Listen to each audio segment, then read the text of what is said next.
12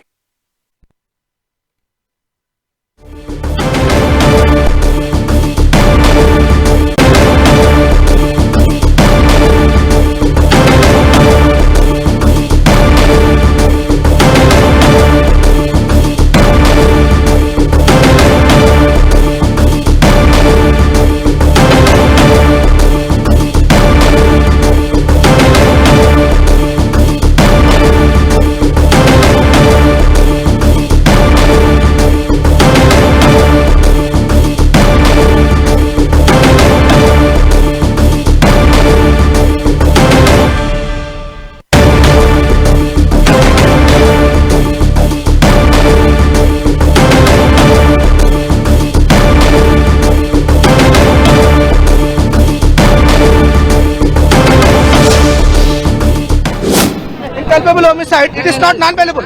So it's not bailable, it's a non-bailable offence. So on that grounds, does it accepted his remand? For our knowledge, Allu Arjun is only appear 118/1, 105 and read with 3/5 of the NS. Arguments, PP గారు demand ఎందుకు చేయొద్దు అనే దాని మీద argument జరిగాయి. So అక్కడ ఉన్నటువంటి opposite council కూడా గతంలో ఇన్సిడెంట్ జరిగాయనే దాని మీద వారు కొన్ని చూపెట్టడం జరిగింది. షారుఖ్ ఖాన్ గారిది ఇట్లానే అయింది, అలాగే ఉత్తరప్రదేశ్ లో ఒక ఆశ్రమంలో ఇన్సిడెంట్ ఇట్లా అయింది అని చెప్పడం జరిగింది. ఇవన్నీ బెయిలబుల్ కి యాక్సెప్ట్ అవుతాయని పీపీ గారు వాదించడం జరిగింది. రిమాండ్ ఎందుకు చేయొద్దు అనే దాని మీద ఉండే. సో హీరో గారికి నాలెడ్జ్ ఉంది దీని మీద, ఎందుకంటే పబ్లిక్ లోకి వెళ్తే చాలా మంది వస్తారు అనే నాలెడ్జ్ ఉంది. అయినా సరే వాళ్ళు రోడ్ షో త్రూ వచ్చారు. ఏమంటారు, సినిమా వాచ్ చేయడానికి ప్రతి అతనికి రైట్ ఉంది.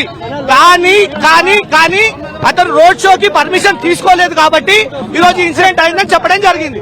ఇక రోడ్ షో తో రావడం వల్ల పబ్లిక్ గ్యాదర్ అయినారు, కెపాసిటీ మించి రావడం జరిగింది. ఈ రోజు కోర్టులోనే చూస్తున్నాం అతని వాల్యూ ఏంటి, ఇంతమంది వచ్చారని చెప్పారు కదా.